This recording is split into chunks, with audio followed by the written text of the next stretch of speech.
So my name is Kim Walker, and I am the director of the Women's Philanthropy Board. And thank you very much for joining us today for Investing Like a Boss. This is our 12th virtual program this year. And we've had a lot of fun getting to connect with so many of you virtually, at least. And hopefully once we are able to meet in person again, we'll get to see you in person. But one of the benefits of us being virtual is that we get to bring in speakers who don't have to travel all the way to Auburn to speak to us. And that's the case with our speaker today, Stacy Miller. If you were with us, about a month ago, we had Budgeting Like a Boss that Stacy led for us. And so today is our next step in investing. Stacy, what's the next step after investing? Planning? Retiring? What are we going to do like a boss next? I don't know. If anybody has suggestions, this is the second in the two-part series. If anyone has suggestions, please put them in the chat box and we'll see what we can do. All right, that sounds great. For those of you who are new to us, Women's Philanthropy Board is an educational outreach program out of the College of Human Sciences at Auburn, and we serve as the flagship division of the Carey Center for the Advancement of Philanthropy and Nonprofit Studies, which is an academic center. We have programs for youth ages 5 and up, and teenagers, and college students, and adults, like this program today. So please, if you are not following us on Facebook, follow us on Facebook so you'll know when we have some programs that are coming up. There are 3 that you will hear about that we're doing the next 3 weeks that Mary Elizabeth will share with you at the end of the session. So hope you'll join us again. For our session today, we will hear from Stacy. And Stacy, would you prefer for them to just put questions in the chat or ask when they're ready? Yes, ma'am, that'd be great. Thank you, Kim. Yep, in the chat box, and we'll do questions at the end so that I can be respectful of everyone's time and get through the whole program. But I'm leaving about 10 to 15 minutes for questions at the end. That sounds perfect. Thank you. All right, so Stacy is a partner and vice president of Bright Investments, which is an investment firm here in Auburn. But Stacy is actually in Tampa or St. Pete? Tampa, Florida. Tampa, Florida, yep. She has over 25 years of experience, including leading and advising organizations through strategic, operational, and financial success. She has worked for a nonprofit. She's a military spouse, and she's also a certified financial planner where she assists clients with investments, financial plans, retirement, college, tax, and estate planning. She holds a certificate in financial planning from Boston University, a BA in sociology from Boston University, and an MBA in finance from Auburn. So without further ado, I will turn it over to Stacy. Well, thank you, Kim, for that very nice introduction. Hello to everyone. Glad to have you here. For those that attended the Budgeting Like a Boss, welcome back. And for those that this is your first webinar with me, welcome for the first time. And War Eagle, I hope everyone is well and safe right now. And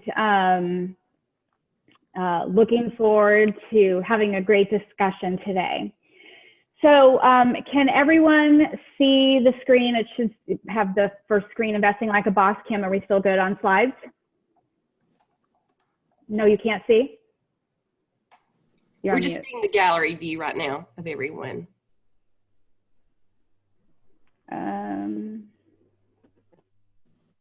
Screen.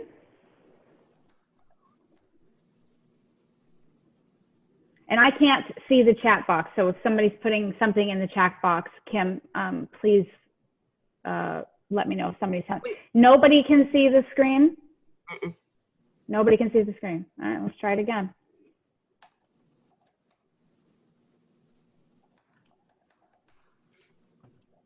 There we go. How about now?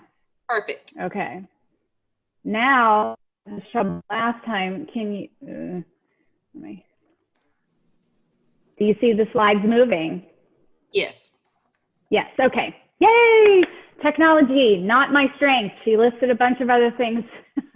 Technology was not among them. So thank you again for being here. Thank you, Kim, for the introduction, and the Women's Philanthropy Board for having me. Let's jump right in so that we can be respectful of your time. I know a lot of you are on lunch break. So I see there's some gentlemen on the call, and I'm glad to have you because I know that, or I hope rather, that you're going to learn something, and certainly that you'll share it with the women that you love. But the focus today is on women and wealth. And as you can see, we have the responsibility to our future selves to understand our own financial security. And, I want you to think about that for a minute and think about what you know now about your finances and what you might need to know if your circumstances change. And so this is the responsibility that we all have. I think it's a important responsibility. And regarding women and wealth, there's a lot of statistics that I'm going to share a few of right now to kind of make this even more important for you. So unlike the photo on the slide, we are not in the 1950s and we are not playing with funny money. So one thing that you probably already know is that women live longer than men. So that's a really important piece of information. Women make 82 cents to every dollar that a man earns. And you've probably heard that referred to as the gender wage gap. Well, what exacerbates that are a couple of other pieces of information.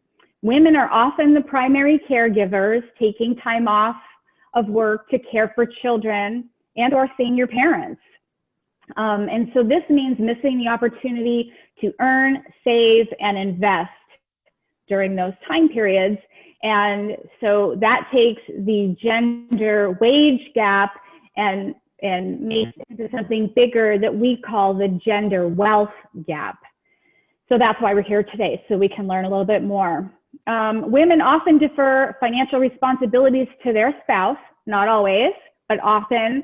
And when there's a crisis like a death or a divorce, it's a terrifying place to be. So like I said, I'm really glad you're here, and I hope that what I share with you today, you'll learn something new. So today's agenda, everyone can see my slides moving? Yes, okay, perfect. So today's agenda, first, before we start talking about investments, there's a couple of pieces of information that I want to share with you. Then we're going to dive right into it, right into college investing 101 and investing 201 for the advanced topics. And finally, once we've covered those things, we're going to figure out how to find help if that's something that you're looking to find as well. Before I begin, for those of you that were on Budgeting Like a Boss, you saw this disclaimer at the end. I felt it was really important to have it at the beginning. And again, I'm going to read just the first sentence so that we're all on the same sheet of music. Information provided in this report is for educational and illustrative purposes only, should not be considered individualized investment advice. Okay, with that said, let's get started with step one before you invest. So before you invest, you should really be able to clearly identify your goals. Maybe it's a retirement goal or saving for education or saving to buy a new home, whatever it is, you should clearly define your goals, and that's going to include the timeline that you want to achieve those goals. And I want you to think about what financial security means to you. For some people, financial security means where their next meal is coming from. And for other people, it means being able to live on a yacht. So it's a vastly broad, diverse cross-section of America has, very different opinions for what financial security means. But it's really important that you define that for yourself. And if you're in a financial partnership, you're married or otherwise, then it's really important that you get on the same page with your partner as well. Now, regarding debt, and this is not a judgment, this is just a statement, but if you have debt that you're paying off, then that's an opportunity lost. And what I mean by that is the funds that you're contributing to pay your principal and your interest, your debt payments, is not money that you're able to contribute to investments. So if you have debt, make sure that you prioritize paying that off because that's costly, or you can also kind of double dip and do a little bit of debt payment and a little bit towards investments, but just again consider it as an opportunity lost, certainly when you're considering future debt. And I would really encourage you to tell the young people in your life, or remind them that the more debt they have, the less opportunity they have to invest and build wealth for their future. Next up is saving versus investing. First thing I want to say is, if you don't have an emergency fund, stop everything and start planning for an emergency fund, which should be 3 to 6 months of your expenses in a savings account or somewhere where it's in cash and readily accessible. That's really important. And certainly during this pandemic, a lot of people and a lot of businesses have found that without that emergency fund, the financial security they thought they had was not really secure. And an additional point that I want to make here is that by having an investment account, a brokerage account, an IRA account, and we'll talk about those, by having funds in that account, you're not necessarily investing, meaning I had a prospective client approach me and they had their financial statements and their investment accounts, and their investment accounts were all in cash. So while it's an investment account, if it's not invested in some kind of asset other than cash, then it's still considered a savings account. What we're talking about today is investing. And finally, passive income is what we're striving to achieve. And what that means is you have earned income, a salary, you're working hard for that, right? So that's not passive. And the idea is that this money that you're investing is working for you without you having to work for it. Certainly there are investment opportunities and people that like to do day trading, and they're constantly watching the market, and so they're actively engaging in it. But the point here, and kind of the approach that I'm taking, is that we're looking at passive income. So we're making money while we sleep, basically, while we're also probably earning income through our job. And then that passive income will also allow us the opportunity to spend time doing the things that we want to do, in addition to the things that we need to do, both short-term and long-term. All right, so investing 101, here we go. We have a variety of different investment vehicles, and we're going to focus primarily on the top two, but I want to make sure that you understand the breadth of the opportunities that you have for investing. Number one. Hang on, let me put this. Oh, sorry, I thought someone needed help. Okay, number one is stocks. Buying an Apple stock, for example. You're all familiar with what stocks are. Pooled investments is kind of the umbrella category that includes mutual funds and ETFs. ETF stands for exchange traded fund, and it's very similar to a mutual fund in that both the mutual fund and the ETF are kind of a bucket or a basket of stocks, or it could be bonds as well, different things. And so this allows you to kind of take a scoop of what's in that bucket of pooled investments, And so you get the diversification maybe that you're looking for. You get to have a little bit of everything without having to invest a great deal of money. Two examples of these pooled investments, mutual funds and ETFs, are index funds and target date funds. Index funds are these pooled buckets of investments, but they are following an index. So you're probably familiar with the S&P 500.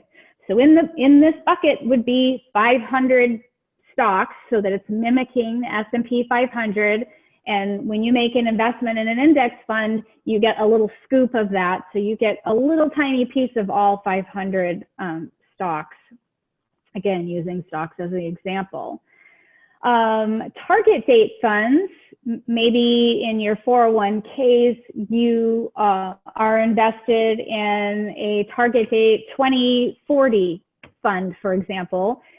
And what that's doing is there's a manager that's managing it. And the goal is that retirement is in the year 2040. And so it starts out a little more aggressively, and then it progressively becomes less aggressive, more conservative, until you get to that target date, in my example, 2040. Because as you're approaching retirement, you're probably less willing to take risk. So that's that example. Another thing I want to point out regarding mutual funds and ETFs, mutual funds, generally speaking, are a little more expensive than ETFs. And ETF, the advantage that has, is that it can be traded during the day. Mutual funds can only be purchased, you can place your order during the day, but the net asset value is after the close of business. So there's one pricing per day. But ETFs are pricing, minute by minute, just like a regular stock on the exchange. Bonds is another type of investment vehicle, very similar to kind of a loan, except the opposite. You're loaning your money to maybe a government organization or maybe to a business, and they agree to pay you a fixed interest rate in return, which is why it's called fixed income. Real estate, if you own your own home, you're invested in real estate. You might also have, a rental property too. So real estate is another investment opportunity. There are commodities, which include things like gold and cotton. Insurance products like annuities are very common, and those have they're insurance products because they come with different guarantees. They're a little different than some of these other investment products. Private investments include things like your neighbor is starting a new business and asks you for $10,000 to help them get it started. So that's a private investment. And then collectibles are things like antiques, jewelry, and artwork. So I just point this all out, again, investing 101, so that you understand that, when we're talking about diversifying your portfolio, we're not just talking about the stocks that you own, but we might be talking about some of these other products as well. Okay, risk is a really big deal in the investment world, and it's really important that you understand what these risks are. And there really are a variety of different types of risks. I am just going to address kind of the bigger picture and talk about unsystematic and systematic risk. Unsystematic risk is the uncertainty inherent in a company or industry investment. So if you choose stock X, what is the risk that this stock X's price is going to go up or down? What is the risk that they're going to go out of business? What is the risk that things are going to go well versus go poorly for that company? So that's the unsystematic risk. The systematic risk is the risk affecting the entirety of the market. So looking at the last several months, especially looking at March, you know, when in the S&P 500, we lost 28%, I think. And now we've gained it all back. A lot of that is the systematic risk. It's things external to the stock, external to the organization that are affecting the stock prices. You know, we're in a recession, our economy, we're in a pandemic, we have a presidential election coming, and so there's a lot of things outside of the individual companies that can affect their stock price as well. I talked about diversification just a minute ago. Diversification is one of the primary and most important ways that you can mitigate some of your risk. An example being if you have 70% of your portfolio invested in equities, in stocks, for example, you might also have 30% in fixed income or cash to mitigate the changes that are happening in your equity portfolio. And you don't want to have, you know, you don't want to be invested in one stock or one company. You want to invest in a variety of stocks and companies and industries so that maybe when one goes down in price, another goes up in price. And so your overall portfolio is a little bit more manageable as far as the risk is concerned. An important point, and I kind of highlighted this at the beginning, your personal risk profile really should dictate how you are investing. And if you have a financial advisor that you speak with, this is a conversation that you should have at the beginning of your relationship, and frankly, every time you have a conversation, because these things can change. So you need to think about your risk profile. Are you risk averse? This might change during your lifetime. When you're 20, you might, you know, be aggressive about the kinds of investments and risks that you're willing to take. But as you're approaching retirement, you might become more risk averse, following along the target date mutual fund that I mentioned earlier. So it may change over time, for sure. It also may change when you come to certain realizations about yourself, because you're trying to think, well, how risk averse am I? Am I willing to risk, you know, X percent of this money I'm investing in the hopes that I'm going to get a return on my investment? Well, then March 2020 comes and, you know, your investments drop significantly, and you may decide, nope, I was not as willing to take a risk as I thought I was. And so that's an important time to have a conversation with your advisor.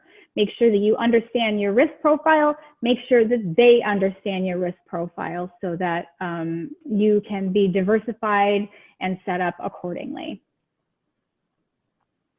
Continuing with Investing 101, let's talk about returns and performance. So the goal here is that we invest our money with the hopes of gaining a return on our investment.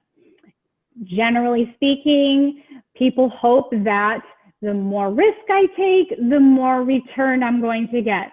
But that's part of the risk, is that's not necessarily always the way that works. So some of the ways that we can get returns are growth. An example of this is if I buy a stock for $100 today, and then a year from now, it's worth $200, I've had 100% growth in my stock. If I don't sell it, and then it loses 100% over the course of the next year, I'm still at my $100, but I haven't had any growth. The only way to lock in that growth is to sell that investment. So while you gained 100 and then you lost 100, you know, really you just stayed flat when you look at that over time. So growth in stock price is really important. Value investing is what we do at Bright Investments. It's my favorite because I'm a bargain shopper, and that's what value investing is. It's going to TJ Maxx and finding a name brand purse at a really great red sticker price. So value investing is finding something that's good and valuable at a fair or better than fair price. And then income, we talked about it a minute ago when we talked about bonds, that you can receive interest payments as a form of income. Also, dividends fall into that category. Dividends are when a company shares their profits back with the shareholders. So you might get a little bit of a dividend, and that is considered income. I want to talk about compound interest. I think most of you have heard that compound interest is awesome. I have a great quote at the end of this presentation, but I want to contrast it with simple interest so that we all know what we're talking about. Simple interest, if you put $100 into a savings account and that savings account is earning 2%, if only we could have savings accounts earning 2% today, then after the course of a year, we would have $102. And so you've earned that 2%, but that's simple interest. But if the following year you have $102 in that account and you're earning 2%, then you're actually going to earn $2 and some change that second year. Doesn't sound like a lot, right? You just got a few extra pennies that second year. But when it compounds, it starts out slow and then it goes up really quickly. And so what's really great about compound interest is if you have a long time to invest, so for those on the call that are young, if you have decades and decades to invest, start doing it now so that you can reap the benefits of compounding. It extrapolates that performance by that much. And at the bottom, we have fees. And I want to take a moment to talk about fees because this is really important. If you earned, for example, a 5% return on investment, but you paid 8% in fees, which is not unheard of. I've read many financial statements that have been brought to my attention that have, 6, 8, 10% in fees, then you've lost money. You've not really earned 5% return, you've lost money. So understanding your fees is absolutely paramount to understanding your investment portfolio. And unfortunately, our industry does not make it super duper easy for you to be able to do that. Transparency, I would not say, is a strength of the industry. Every investment advisor, broker, dealer is required to disclose the fees to you. So it's in a document that you probably didn't read, that's maybe 6 font, and there's oftentimes layer upon layer upon layers of fees. So when you get your statement, there's not going to necessarily be a line item that says, here's all the fees that you paid this month. Sometimes the fees are included in the price of the product. Sometimes the fees occur during the transaction. If you buy something or sell something, there's a fee. And there's different players here that are getting the fees. So for example, if you have an investment advisor, they might be charging a management fee. The broker dealer would be charging buy fees and sell fees. And if you have a mutual fund, you might have 3 levels of fees potentially in your mutual fund. One at the beginning when you purchase it, which is included in the purchase price. One at the end when you sell it. And then an expense that they charge for managing. So you can see how the different fees add up. And again, they're not necessarily laid out on your statement. So if you learn nothing from this presentation today, I would really encourage you to reach out to your advisor if you have one and ask for clarity on your fees so that you understand when you see that return on your investment, how does that compare to the expenses that you're paying for that opportunity. And then we have Uncle Sam on top of everything. So when you earn income, you're required to pay tax on it. And there's a variety of different taxes and rates depending on how the income is earned. A long-term capital gain is if you hold your stock, for example, for more than 1 year. So using that example from earlier, you buy it at $100, a year later you sell it for $200, you have a $100 long-term gain. And the 2020 tax rates, depending on your income level, are 0, 15, or 20%. Short-term capital gains, as you would anticipate, are less than 1 year, and those rates are more expensive. You can see they start at 10% and go all the way up to 37% for 2020, again, depending on your income on your tax return. Something that we're going to talk a little bit more deeply about in the next slide, but it's really important that you take advantage of tax-advantaged accounts. There are certain types of accounts that allow you to defer tax, and there are certain types of accounts that are actually tax-free.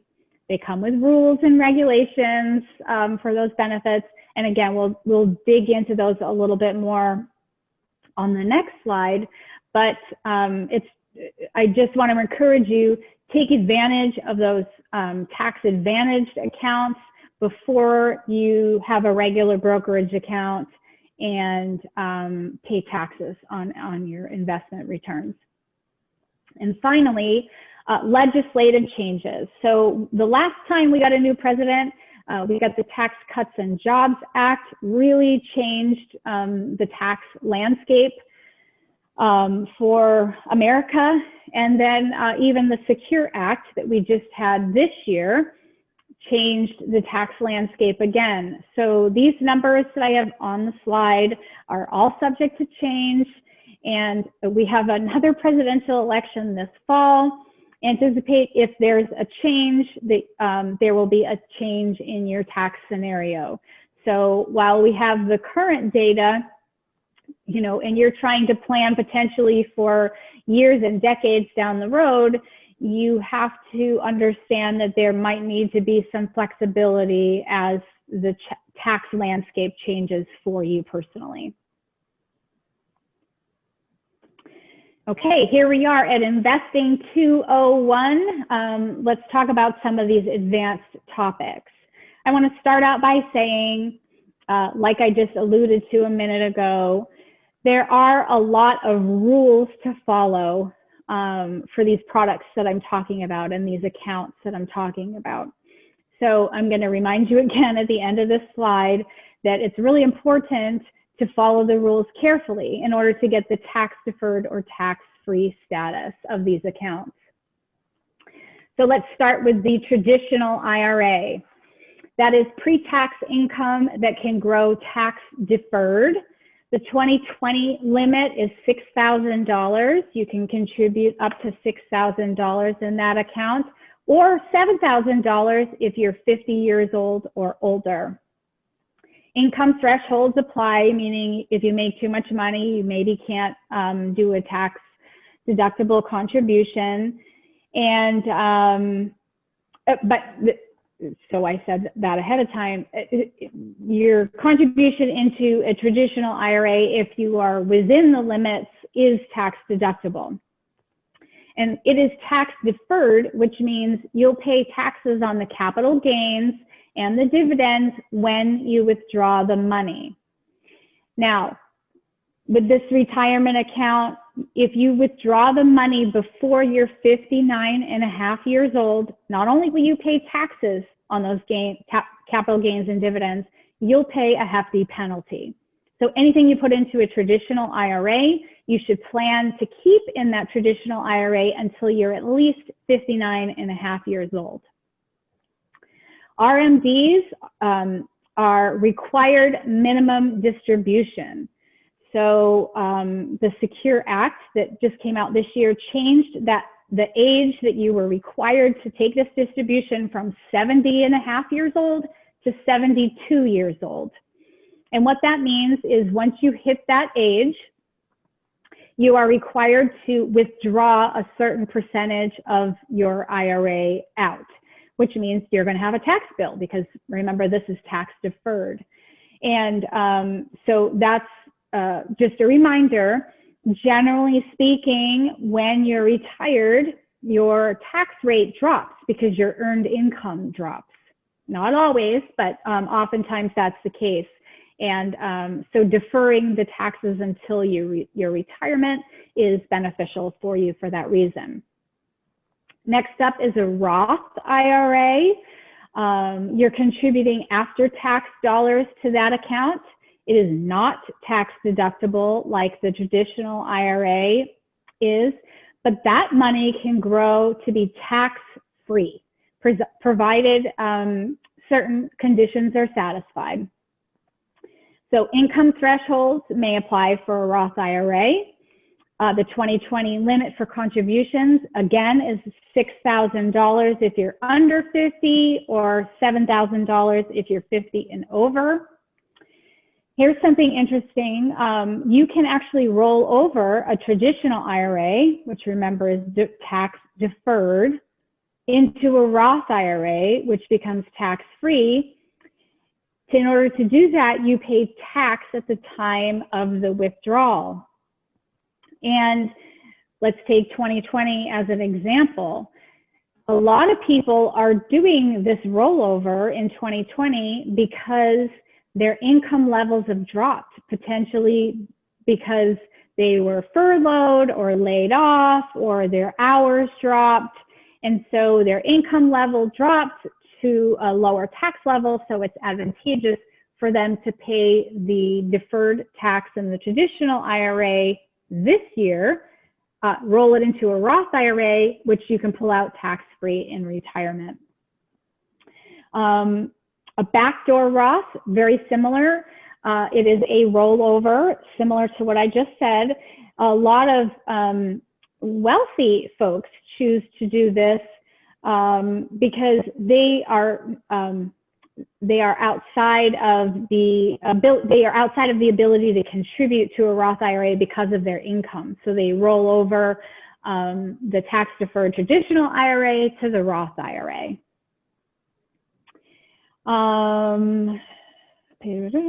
Okay, workplace retirement plans like the 401k, 403b, SEP IRA, and Simple IRA. They often have higher contribution limits, meaning higher than the 6,000 or 7,000 that I talked about with the other two IRAs. And they often have matching programs, which means that your workplace will contribute funds as well as your own funds that you're contributing. And matching programs, okay. Now I want to talk about another tax advantaged account. It's actually one of my favorite plans. It's the 529 plan. This is generally referred to as a college savings plan, but it's so much more than that now. The withdrawals can be tax-free if they're used for qualified education expenses. That definition has grown exponentially in the last 2 years. So you can use 529 plans for 2 or 4-year public or private colleges, trade schools, vocational schools, graduate schools, professional schools, K through 12 now, apprenticeships, and now you can pay student loans with the 529 plan. And as I said at the beginning, there's lots of rules that you have to follow. So it's really important that you understand that, but just know that this program has increased its breadth and is a really excellent way to invest tax-free for these education opportunities. And because this is a philanthropy organization, I thought it was really important to discuss 2 ways that you can use investing to meet your philanthropy goals. First is by donating stock. And you might be surprised that a lot of nonprofit organizations have investment accounts set up for this exact reason, so they can accept donated stock. And the benefit is when you donate appreciated stock, so again, that $200 stock that you only paid $100 for, it can be mutually beneficial because the nonprofit gets a large gift, and the gift is tax deductible for you, and you don't have to pay the capital gains. So it's a great way to meet your philanthropy goals and save on a tax bill as well. QCDs are qualified charitable distributions. So referring back to the top of the slide, the RMDs, the required minimum distributions, if you're over 72 now is the age in 2020, if you're over 72 and you're required to take a withdrawal from your traditional IRA, but you don't necessarily need that income to live on because you have income sources otherwise, you can save that tax bill by making that RMD a QCD, qualified charitable distribution, and you donate that stock from your IRA, and it's a great tax-free alternative to pulling out the RMD. So again, like I said at the beginning and many times in the middle, it's really important that you follow the rules carefully. These are great programs and provide great opportunities for your tax-advantaged investments, but they do have rules, and I've seen too many times people make a misstep and have to pay the price for that. Okay, continuing on our Investing 201 advanced topics. These are 3 topics that are very current that I read about every single day, and so I'm guessing that you've maybe heard of them and are hoping to learn a little bit more. The first is ESG investing. ESG stands for environmental, social, and governance. And what this is a set of standards for a company's operations that socially conscious investors can use.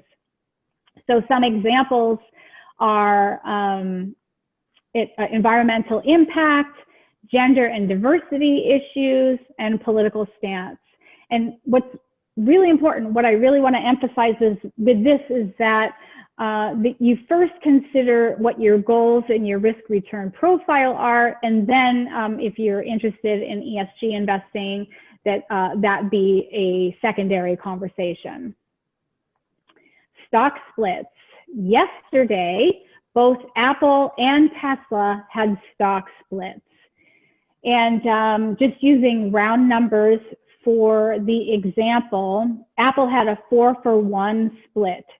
So if I owned a share of Apple last week, and that share was worth $1,000, it split yesterday. That means I owe 4 shares now, and that each share is worth $250. So I still have a $1,000 investment in Apple. It just looks different. Last week it was 1 share at $1,000. This week it's 4 shares at $250. Tesla did a 5-for-1 split, same math. Last week it was $1,000, for example. This week I have 5 shares at $200 each. The benefit of a stock split is generally considered a benefit only for those investors to make a less expensive stock valuation. Finally, volatility. I think we've all seen that word. I know I see it every day, 100 times a day. I don't know how much you see in the news, but volatility means how much a stock price swings around the mean price. The higher the volatility, the riskier the security. And there's been a lot of conversation, of course, because of what's going on in the world, that the entire stock market is pretty volatile and a little bit crazy. So I just wanted to give you that definition so that you would understand that conversation going forward. Okay, so finding help that's transparent and trustworthy. There's a few terms that I want you to make sure that you understand. I know that everyone on this webinar is smart and confident in something, and I'm guessing that you might be here because you're not necessarily confident in investing. And so these are some of the terms that are really effective tools to help you understand the conversations that you have with your investment advisor. First one is fiduciary. And a fiduciary is a person or organization who must, by law, put your needs first. So that's a really important term. Next important term is fee only. A fee only professional charges fees only. And those can include hourly fees, project fees, or a percentage of assets under management fee. Now, in the brilliance of the industry, the different term is called fee-based. Sounds very similar. In fact, I get confused sometimes when I'm talking about them. But fee-based is different. It's not fee only. It means that they can charge commissions as well. And its recommendations in your best interest are much more straightforward with a fee-only advisor because, as you can imagine, commissions can create conflict. So that's why I point out those terms. Now, our industry can't even decide how to spell the word advisor. It can be O-R or E-R. If you Google it either way, you're still going to pull up some good information. But financial advisors and advisors is kind of the umbrella term for just really a variety of different professionals. There's also titles called investment or wealth manager. It is my recommendation, if you're looking for an advisor, that you treat it as the important relationship that it is, and that you interview at least 3. And, you know, I like to say it's like finding the right child care provider for your kids. You know, you want to make sure that you get the right person to take care of something that's really valuable and important to you. I really think it's just as important to approach finding financial advice as equally as important. Finally, ask questions, ask questions, ask questions. Ask about the credentials that your advisor has. Ask about what their specialization is. If you're looking for a retirement advisor, then you maybe don't want to talk to someone who specializes in education advising, for example. Ask about fees. I've talked enough about that. I think you understand that. And then look at the firm or the advisor up online. And apologies, I couldn't fit this website. It's pretty short onto the slide. But if you have a pen and you're interested in looking up your advisor, again, the firm or the individual, the website is https://advisorinfo, and that advisor has the letter E in it, advisorinfo.sec.gov. So I'm going to say it one more time, https://advisorinfo.sec.gov. Again, advisor has an E in it. Here's the quote that I promised from Albert Einstein. Compound interest is the 8th wonder of the world. She who understands it earns it. She who doesn't pays it. And I added a little liberty there by adding the S. He said he. I say she. But what I want you to remember from our conversation today is that we have the responsibility to our future selves to understand our own financial security. And that's a big part of it. So with that, I am done. We have about 10 minutes for questions. Kim, if you wouldn't mind helping facilitate that, because I don't know where the chat box is on my screen. Mary Elizabeth is going to do that for us. Okay, thank you, Mary Elizabeth. Sure, absolutely. Thank you so much, Stacy. We've had 2 questions come in on the chat, and the first one from Julianne is, under what other conditions would it be advantageous to roll over a traditional to a Roth IRA? What other conditions? So the big main condition for doing that, of course, a traditional is tax deferred, so you're still going to pay tax for it eventually, and the Roth is tax free. And so, you know, the first reason to do it is to get into that tax free category. But the reason to do it now, or the reason to do it in retirement, or the reason to do it at a particular time is based on your income level and your tax rate for that year. So as you approach the end of the year, you might have a conversation with your accountant and to say, hey, I think I'm at a lower tax rate. Would it be advisable for me to talk to my financial advisor and see if I can take advantage of that lower tax rate and go from the tax deferred traditional IRA to the tax-free Roth IRA? I hope that answers your question. Okay, thank you. And Kim asks, are all investment advisors required to work in a fiduciary capacity, or can that vary from company to company? So the quick answer is no. They are not all required to work in a fiduciary capacity, and it can be the advisor or the firm.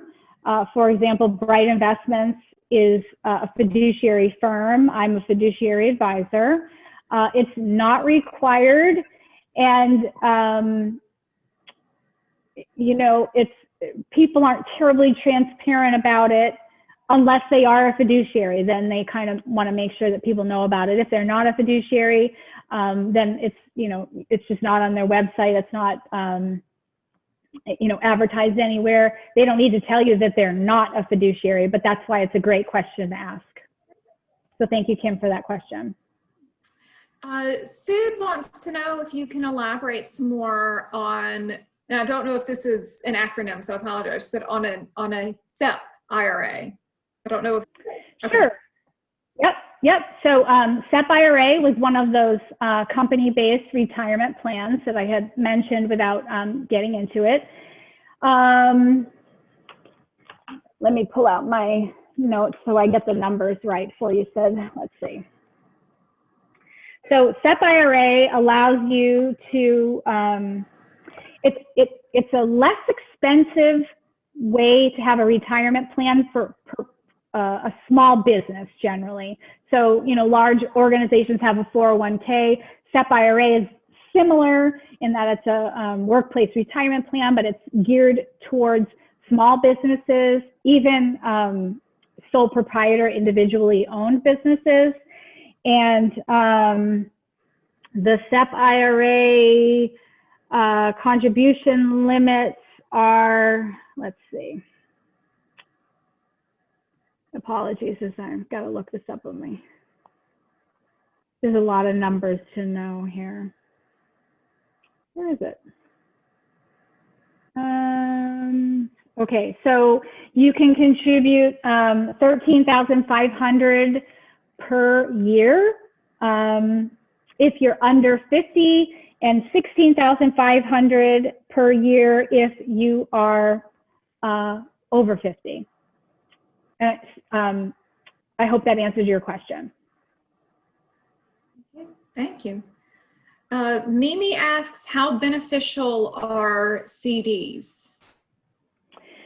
So CDs are a very safe and secure investment. They are an interest-bearing investment in that, you know, you give $1,000 or whatever your amount is, and they agree to pay you a certain percentage of interest in return. So it's not like investing in a stock. So the risk is almost zero, not zero. Nothing is zero, but it's very, very low. The advantage is, and CDs can last from very short periods, just days to years. So their advantage is the safety and security of it. Usually they pay out a little bit more than a savings account. Right now, not terribly much more because the interest rates are so low, but a great product to have and you know, be a part of your portfolio. Okay. Well, that was the last question in the chat, although Julianne and Sid both said, yes, you answered their questions, and thank you.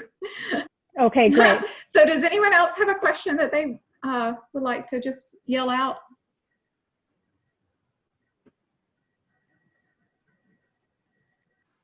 Okay. All right. Well, Stacy, we appreciate you being with us again. Your sessions are always so informative, always learn so much. So thank you. I really appreciate you presenting it in a way that is easily understood for people like me who don't understand this. Well, I'm happy to have been here. Again, thank you for the invitation. I hope everybody learned a little bit of something.